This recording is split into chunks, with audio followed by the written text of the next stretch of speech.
Good morning and welcome to the next episode of my wild camping on a budget. Today is tent time. I brought a couple out with me, real cheap ones, ideal starter type things. No, they're not perfect. No, if you're camping somewhere extreme, serious camping, maybe not ideal. But for the average wild camper, especially in the spring, summer, autumn, perfectly fine. I have used both of these midwinter without a problem, but it will depend on your location. I brought the Yellowstone Matterhorn 1 and got it looped around my wrist, hang on, get off. The German Holstein, I think that's how you pronounce it. I'm not very good with German. They're both, as you can see, similar sort of pack size. They're both the same sort of weight. They're both about a kilo and a half, roughly. So £3 in old money. So they're not heavy, not bulky, but they're good for what they are. I'll go ahead, set them up, show you around them, and give you my thoughts and maybe a few pros and cons. But generally, I like both of these. For a budget, they're a bit of a winner. See you in a minute.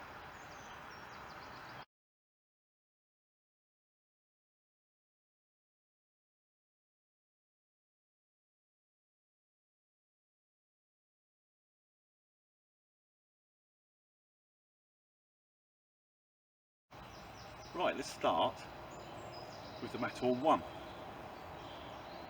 Pros and cons.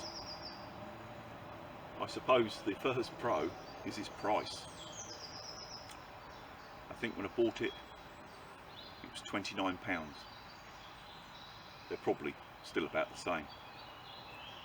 In fact, if you look carefully when the spring starts properly and the shops start putting out their camping gear, I've seen this same tent in Aldi and in Lidl in their junk section in the middle, you know, where all the interesting bits are in the baskets, unbranded, but for £20. Bargain time.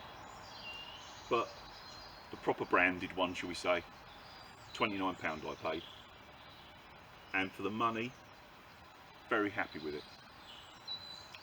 Things I like: you saw it packed quite small, it's not heavy, for one man, perfect. The shape of it inside is sort of coffin shaped, is the best way to describe it. So the widest point is sort of shoulder height, roughly. And at that point, it's 3.5 to 4 feet across. So if you sleep to one side, there is room to get your bag inside as well. Some of the one-man tents really are, well, you might as well be in a bivvy, aren't you? Some of them that small. This one I don't find too bad. It's not massive lengthwise. Personally, I think I'm just about at the maximum for it. I'm 6 feet tall and I'm comfortable in there, let's put it that way. As soon as you've got 6'2" and upwards, I think it will probably start annoying you because your head will be brushing the end, that sort of thing. So up to 6 foot, not a problem. Bit controversial, the next point. It is a two-layer, two-skin, however you like to describe it, with an inner and a fly sheet over. And conventional wisdom, most people like one that you pitch the outer first and then hook the inner in place. The thinking being, if the weather's bad, you've basically got your shelter up, and then you can get your gear in, work inside of it, stay dry. Which is a good point. But this is the opposite way round. And I like that. And the reason for that, it doesn't take long to put up anyway. So even if it was raining, it's, you know, it's not the end of the world. But the inner is freestanding. It's not one that's hooked to the outer fly sheet. So in the summer, in warm weather, I don't know how much you can see me, I'll put it up, but the majority of it is just mesh. In the summer, it's essentially like a freestanding bug net, the inner part. And in really warm weather, put up just the inner piece and have a tarp high above it, just in case you get a shower. But you get massive airflow, you know, no condensation obviously. I like it that way round. I can see the benefits of having one where you pitch the outer first, but it's just not my choice. And to be perfectly honest, if it's forecast to be peeing down with rain, I'm probably not going, because it's not as much fun. I don't mind rain once I've got there and I'm set up, but I don't want to be walking in and getting wet. So that's my sort of basic overview of this one. If you have a look further down my channel, about a year ago I think it was, I did actually do like an unboxing and first pitching of this and went into it in more detail. So that might interest you. But no, Matterhorn 1 for 30 quid gets my vote. Used it quite a bit. I've used it in the winter, although it's not technically a winter tent. No problem at all. Actually, with being a small size, it contains heat quite well. So I wasn't cold, and quite low profile. I took it out one time and it was actually a storm. It held up to it fine, and I think the wedge shape helped with an awful lot of that. Wind just goes over it. So that is Matterhorn 1. Good starter tent if you're on your own. Let's go and have a look at the other one.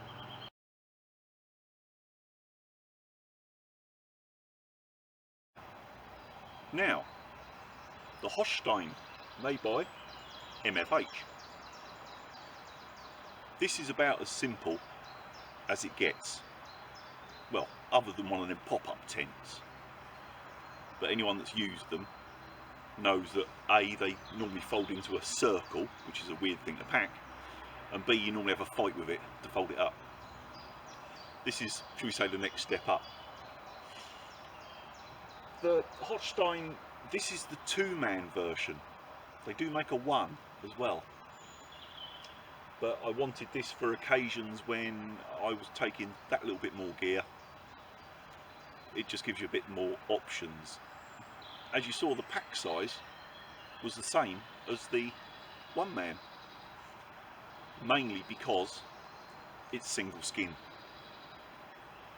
So it's a bigger tent, less layers, comes out about the same weight, same pack size. I like this. I like it for its simplicity. Piece of cake to put up. Looks a bit like a dog's breakfast at the moment because the floor here is not very flat, and you know, I could have picked a better space to put it, but I'm not camping. I'm just put it up to show you. So excuse how it's a bit, you know, but it's really simple. Roll it out, 2 poles, long one for the front, short one for the back. Peg out the 4 corners, 3 guy ropes. 2 at the front, 1 at the back. That's it, job done. 5-minute job. 10-minute if you're really faffing about and want it perfect. Classed as a 2-man, yeah, you could. Just if you was really good friends. It's sort of 1.5 or one fat bloke. No offence to anyone that's slightly larger. But for one person and a big bag, or if you're taking a lot of gear with you, yeah, perfect size. It is about, what should we say, 4 foot here. Probably tapers off slightly to about 3 feet at the end. It's about 6'2" long. At the end of this video I will put up the links for both tents, so you can check the specs out properly. I like this one, the entrance in this way, on the end. The side entrance on the Blackthorn one is okay. It's not really big enough. You can get in and out of it, but it's, you know, a little bit awkward. This, obviously, nice big hole, straight in, like a cat flap. Got, obviously, your zip bug net door, which you can do. Leave the outer door up if you wish. If it's summer, you want a lot of airflow. Although it has got a big air vent at the back. It's about a foot square, shall we say. So airflow is not really a problem. I've used this one in winter as well, without an issue. Obviously in winter time, I've got the door shut completely, which cuts down the airflow. I've only got the one end vent. In an ideal world, you need 2 vents. You need the through draft. So with the door shut, winter time especially, you do get some condensation. Not terribly, but you do get some. But being a bigger tent, the condensation isn't normally an issue unless you hit the side and then like rains inside. But you've got the room to sort of get out without having a shower. It's, I don't know, I've had this a long time. I think it was about 35, maybe £40, including the postage. But it did come from Germany. When I do the link, I'll obviously be able to see the up-to-date price. It's only single skin. It's nothing clever. For this type of tent, I wouldn't pay more than £40. I got it particularly because I love the German flat tarn camo. In the woods, in the evening, blends in beautifully. Really blends in very, very well. It only really shows up if it's a bright sunny day. But the normal sort of weather, overcast, whatever, if you're tucked away under the trees, works brilliantly. Not everybody's cup of tea. Won't work in all woodlands, depending where you are, of course. Works okay for me. So, not really a lot I could tell you about this because it is so simple. Maybe to give you an idea of the size, I'll get in there.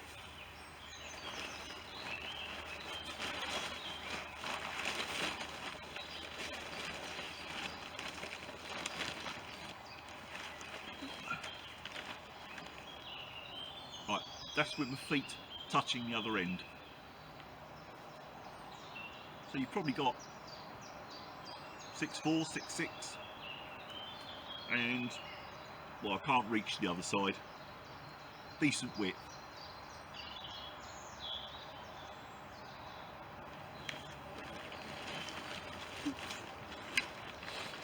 I haven't had this one out for a while. I must get this one out. I do like it.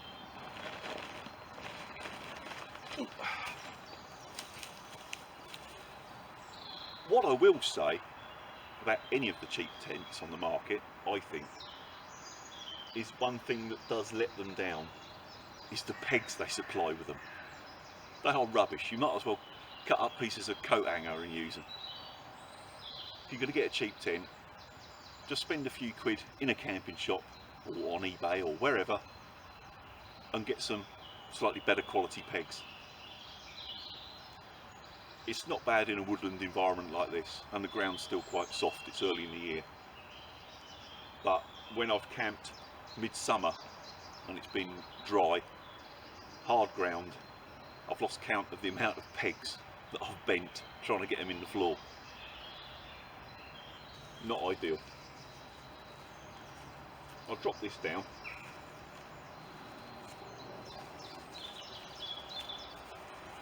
If I can undo this.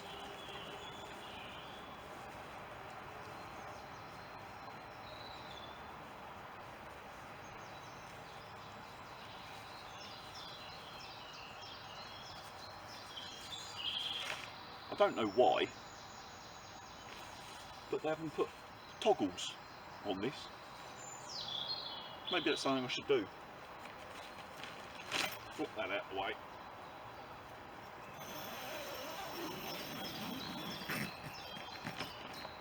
So, nice weather in the summer, load of airflow, decent sized mesh. It's not really tiny. Tiny little midges might get through it, but I've never had an issue. Not yet.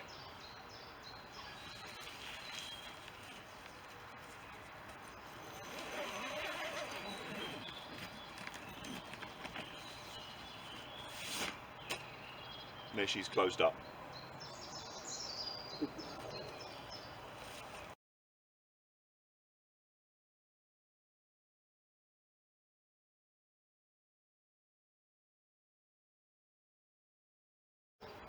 Right, that is my 2 cheap tents that I've used all year round in all conditions.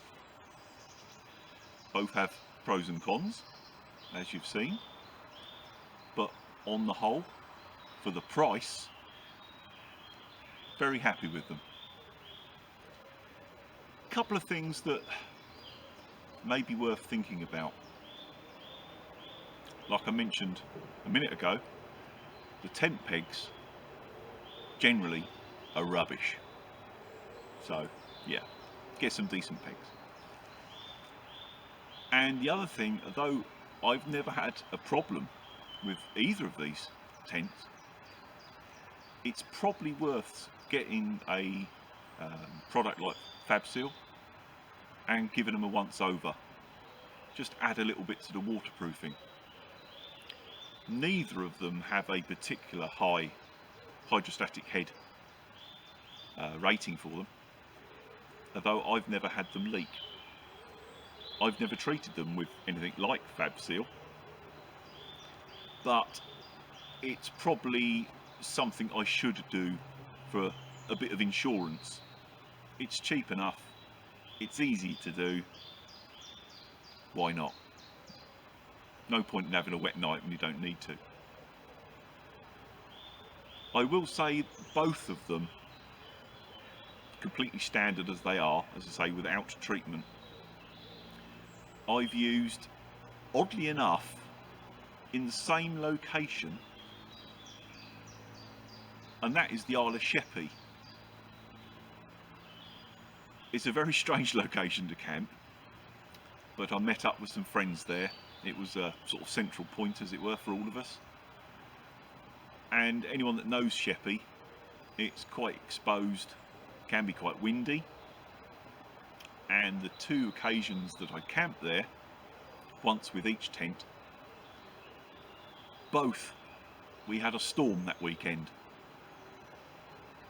And it was bad enough that it was one of these storms that the Met Office actually give a name. Both were fine. Didn't have a leak, didn't have an issue, slept well. It doesn't have to be expensive. So yeah, see what suits you. These suit my needs. It won't be necessarily the same for you. But don't get put off by the cheap ones. I know I've looked at some reviews, especially of the the Blackthorn 1, and some people have really dissed it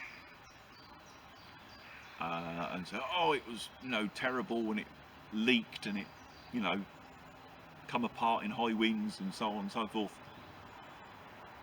But they were like halfway up a mountain in mid-Wales or something like that. If you're going to do that sort of stuff, buy the right gear. For normal camping or wild camping in a sensible location, there's nothing wrong with using a cheap one. Thanks for watching. I'll catch you all soon.